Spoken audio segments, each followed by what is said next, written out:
దేవాదాయ శాఖ assistant commissioner శాంతి ఇంట్లో ఏసీబీ అధికారులు సోదాలు చేస్తున్నారు. ఆదాయానికి మించి ఆస్తుల కేసులో భాగంగా రైడ్స్ చేశారు. తాడేపల్లిలోని విల్లాతో పాటు 3 చోట్ల సోదాలు చేస్తున్నాయి ఏసీబీ బృందాలు. వైసీపీ హయాంలో శాంతిపై ఆరోపణలొచ్చాయి. అధికారం అడ్డుపెట్టుకుని దేవాదాయ భూముల్లో అక్రమాలకు పాల్పడినట్లు ఫిర్యాదు చేశారు. దీంతో కేసు నమోదైంది.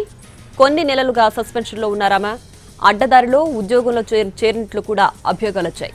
శాంతిని ప్రభుత్వ ఉద్యోగం నుంచి తొలగించాలని ప్రభుత్వానికి దేవాదాయ శాఖ కమిషనర్ నివేదిక పంపినట్లు తెలుస్తోంది.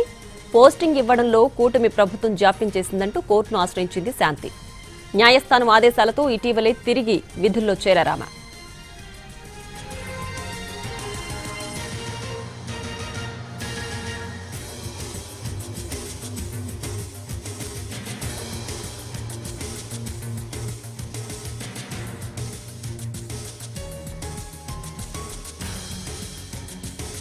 ఇదే అంశానికి సంబంధించి మరిన్ని వివరాలను మా ప్రతినిధి రాము అందిస్తారు.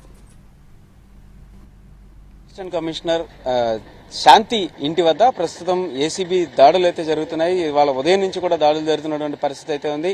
అయితే ఇంతకు ముందు వచ్చినటువంటి ఆరోపణలు నేపథ్యంలో ఇప్పటికే సస్పెండ్ అయ్యి ఆ తర్వాత కోర్టు నుంచి తెచ్చుకున్న ఆర్డర్లతో ప్రస్తుతం తిరిగి విధుల్లో జాయిన్ అయినటువంటి శాంతి ప్రస్తుతం ఆస్తుల విషయంలో ఆవిడకి అక్రమాస్తులు ఉన్నాయని వచ్చినటువంటి ఒక కంప్లైంట్ నేపథ్యంలో దాడులు జరుగుతున్నాయని అయితే తెలుస్తుంది. దీనికి సంబంధించి మనతో మాట్లాడడానికి ఏసీబీ అధికారులు ఉన్నారు. మేడం చెప్పండి, ఎట్లాంటి కంప్లైంట్ తో ప్రజెంట్ దాడులు చేయడానికి వచ్చిన పరిస్థితి? నమస్కారం అండి.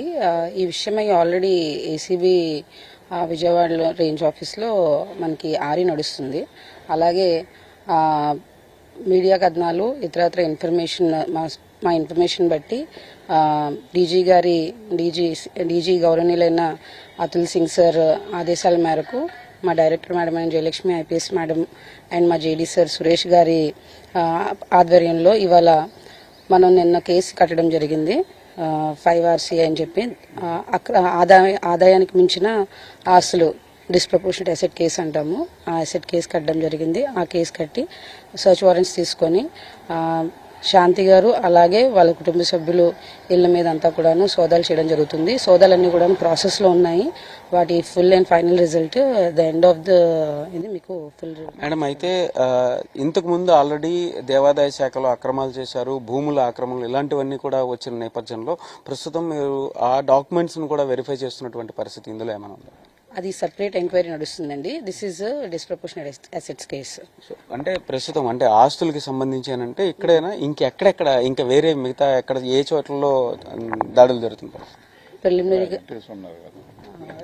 ఇప్పుడు ఆదాయం నుంచి ఆస్తులు వీళ్ళకి సంబంధించిన వీళ్ళ తల్లిగారిళ్ళు వీళ్ళ ఒక సిస్టర్ ఉన్నారు. ఆ 2 చోట్ల కూడా మా యొక్క సోదాలు జరుగుతున్నాయి ప్రస్తుతానికి. అంటే ఇప్పటిదాకా ఏమైనా తీసుకోవడం కానీ ఏమైనా దొరకడం కానీ ఇలాంటిది ఏదైనా జరిగింది? చర్చెస్ ఉన్నాయి, ప్రోగ్రెస్ లో ఉన్నప్పుడు ఇప్పుడు ఈ time this is not the right time to disclose. Once the searches are completed we will disclose the full information. So అది పరిస్థితి. ప్రస్తుతం అయితే మాత్రం దాడులు కొనసాగుతున్నాయి 3 చోట్ల. అంటే వాళ్ళ తల్లిగారింటి దగ్గర, చెల్లిగారింటి దగ్గర, అలాగే ప్రస్తుతం ఆవిడింటి దగ్గర మొత్తం 3 చోట్ల కూడా పూర్తి స్థాయిలో దాడులు చేస్తున్నాము. చేసిన తర్వాత పూర్తి సమాచారం ఇవ్వగలుగుతాము అని చెప్పేసి కూడా ఏసీబీ అధికారులు అయితే చెప్తున్నటువంటి పరిస్థితి ఉంది. కెమెరా పర్సన్ కోటితో రామ్, ఎన్టీవీ, తాడేపల్లి నుంచి.